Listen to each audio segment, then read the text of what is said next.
everyone. I wanted to talk today about mental health, and I just feel like this is a subject that I have not talked enough on my channel. Actually, I have not, but that I have lately been incorporating more into my Instagram stories, and I have been overwhelmed by the impact that sharing one mental health journey can have on other people, and how that makes other people feel like they are not alone in this.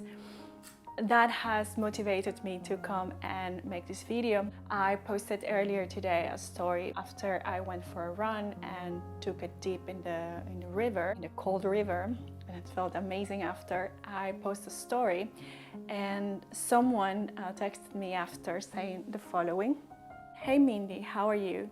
I am actually struggling with my mental health, financial anxiety, not sure what's next for me, lots of self-doubt, symptoms of ENFP dark side of fear and anger.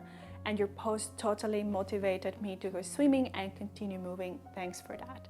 And after that, I exchanged a few messages with this person, and they told me that they went for a swim and that it felt really good, and that indeed they could stop the thread of thoughts that they could not stop earlier. Actually, I posted that story today because last week I made other story after I finished training, sharing how well I was feeling, and I had some tears of happiness because I was feeling very sad and depressed for a few days before that, and I had a lot of responses as well, and people reaching out to me to say like, I feel that way as well and I don't know what to do. So I thought I'm gonna come today and share what has been helping me to overcome those moments when I'm feeling very dark, when life doesn't make any sense. Mental health is not something that you can just solve in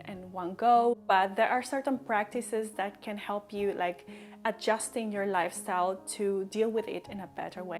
But I also want to encourage anyone who's having mental health problems to go and seek help, to go and see a therapist, to find comfort in friends and in family, to not do this alone. This advice in this video is not meant to replace therapy and therapy help.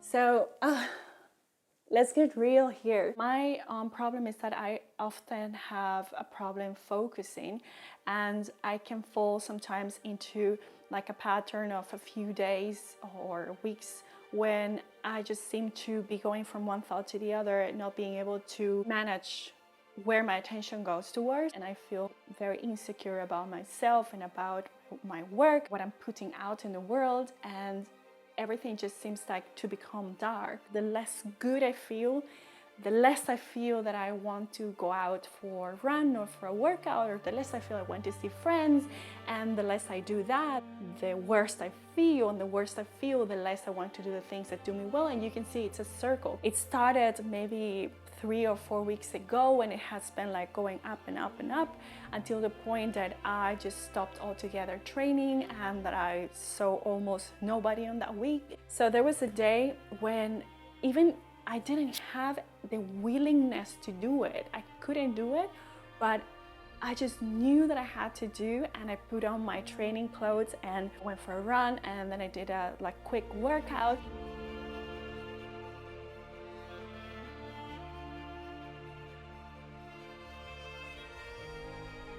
And this is my tip number one: use your body, because when you are feeling at your worst, when your mind is just doing weird things that you don't have control upon, and therefore you're feeling depressed or you're feeling anxious and doubtful and all of that, you are in your mind, and your mind has no break. And one of the ways that you can stop and use like a break is by doing a quick workout. I tend to ask a lot from myself in terms of like exercises. So I think like a minimum I have to do like, I don't know, 8 kilometers, and normally I have to do 12. And Just have this small goal for yourself of, doing 20 minutes exercises, like doing, even if it's 15 minutes, but do something. And I would highly advise that you do outdoors exercises. Even if you don't want to go for a run, like just go cycling or go to a park. Call a friend, do it together, but what you do with your body has a huge impact on your brain. That's why you also want to look after what you're eating.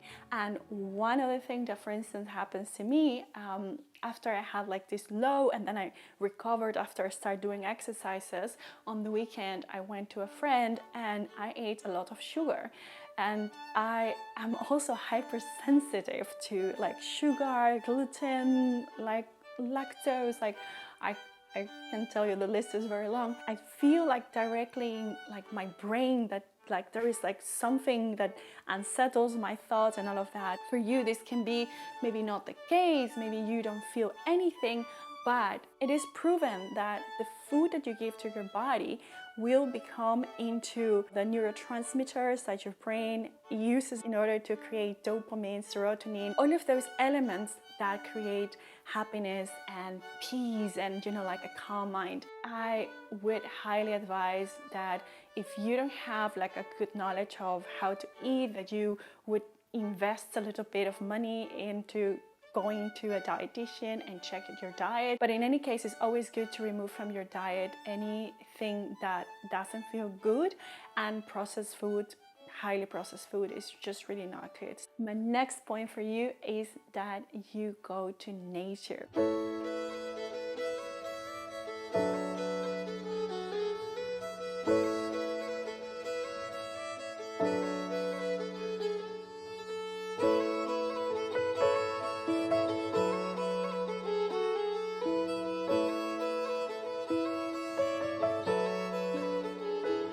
Oh my goodness. Okay, when you are stuck in those feelings, right? You feel bad and you feel low and you feel this and that, or anxiety, something is happening in your brain. Something is happening, right?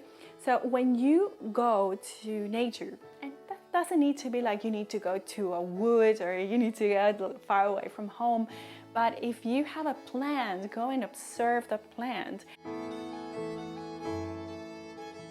Be mindful, go to the park and connect with a tree. Literally, I'm a crazy one.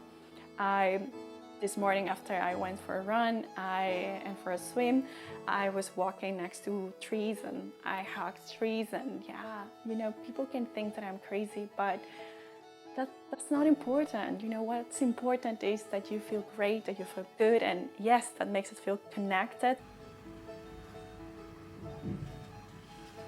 Observe the rain, observe how the drops of the rain fall onto, surfaces, onto the plants. And I would highly advise that you have plants around you.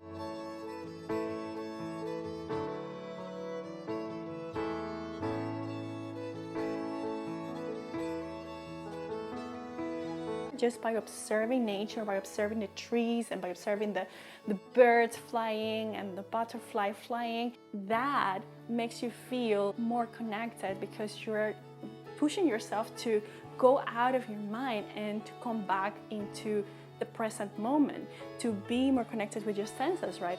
That is a great form to also come back into the present and to be, for a moment, be thoughtless, because that's one of the problems, right? We are stuck and we don't know how to stop the thought pattern. Maybe you have a microsecond in that moment that you don't think again, you don't feel bad because you're not thinking about that. That's the moment when you can reset, you have a space in your mind for, creative solutions to come up, for inspiration to come up, for creativity to come up.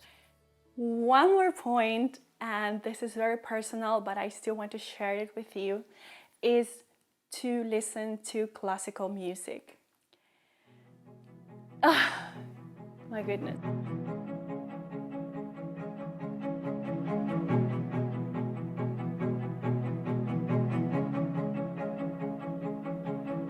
I'm going to recommend some amazing classical music that I have found, and so make sure to check the description down below. One of my favorite classical music artists is Ludovico Einaudi, and I'm sure that many of you know him, but there are some particular concerts, some presentations of him that are like just beautifully put together. Last night I was watching one of the concerts of him I think it was 2017, with 4 tracks of him, and so they made it super beautifully, so I'm going to put it down below.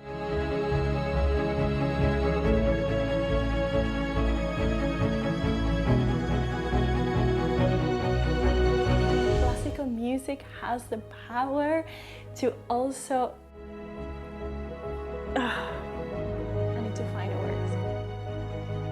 to bring you back into your body, because again, you're using your senses, right? So the music is just like, if you let yourself go and flow with the music,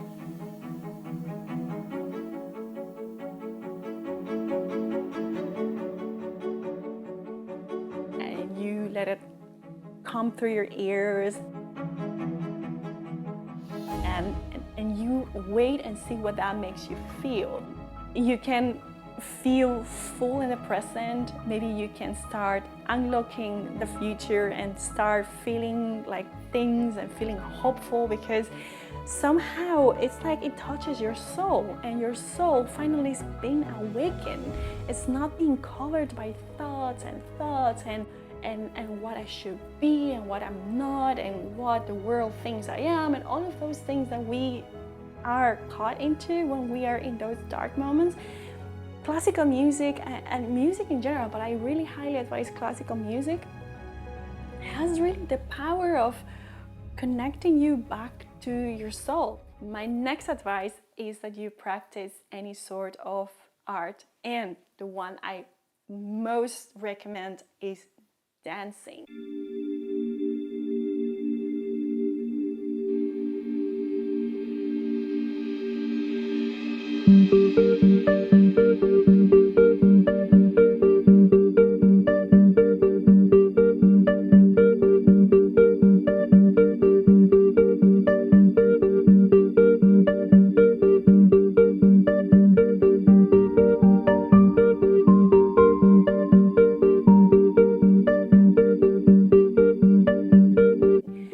With dance, you can embody the music and you can become one with the music. So you play it and you feel it and you move, and you don't need to be good at it. You just need to feel it, you know.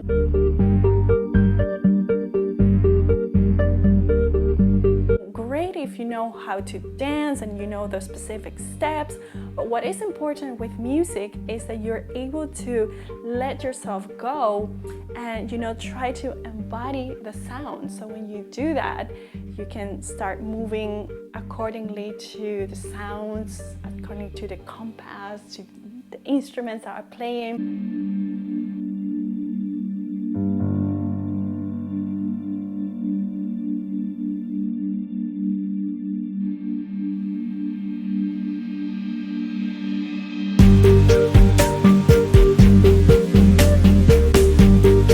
So I find dancing to be a great way to coming back to your body, to be fully present in the present moment. And it's just like, you know, like doing exercises outdoors, but this is even more mindful and more beautiful and more artistic.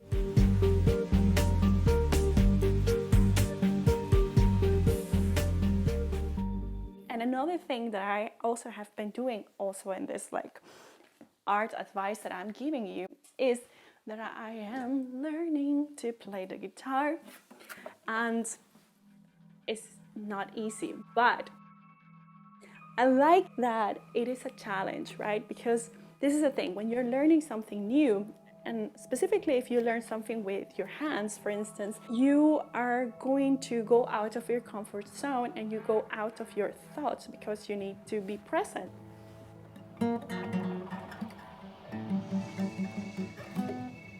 I'm really not good at this, but I have a hard time just finding the same, the chords, like the same chord that I'm playing with one hand to touch it with the other.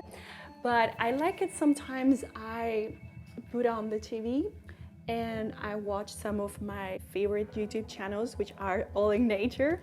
I love that. And then I start just trying to play. I felt most of my life that I didn't like to do things with my hands, like touching, like playing instruments. It's the first instrument I am learning to play. Anything that is very much like a craft, I've never felt like that's for me, because I kind of like just to be in my head. I like writing and like thinking of like stuff and visually and how I'm going to present this video and this photo. But using your hands, your body as a way of expressing something like music, dancing, it will help you.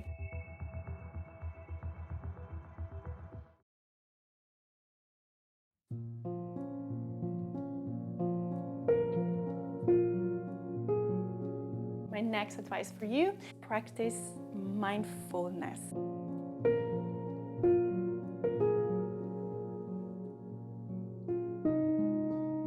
Some people would say, well, that's just meditation. Well, I think meditation has more the religious connotation or spiritual connotation. What I like of mindfulness is that it brings you back into your body and you're aware of every part of it. You can practice this with a guided mindfulness meditation, or you can do it without it and just play your favorite classic music, for instance.